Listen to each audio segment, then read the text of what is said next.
10 సంవత్సరాలు మొదటి తారీఖు నాడు మీ ఖాతాలో జీతాలు పడ్డాయా?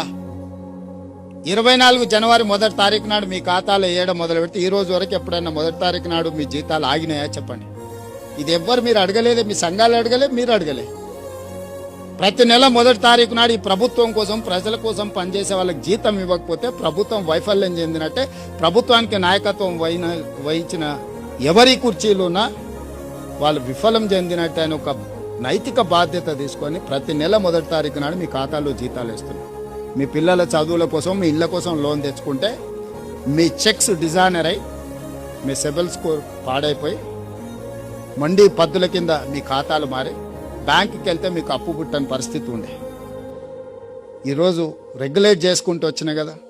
ఈరోజు అవుట్ సోర్సింగ్ కాంట్రాక్ట్ వాళ్ళని కూడా రెగ్యులేట్ చేయమని చెప్పిన కదా.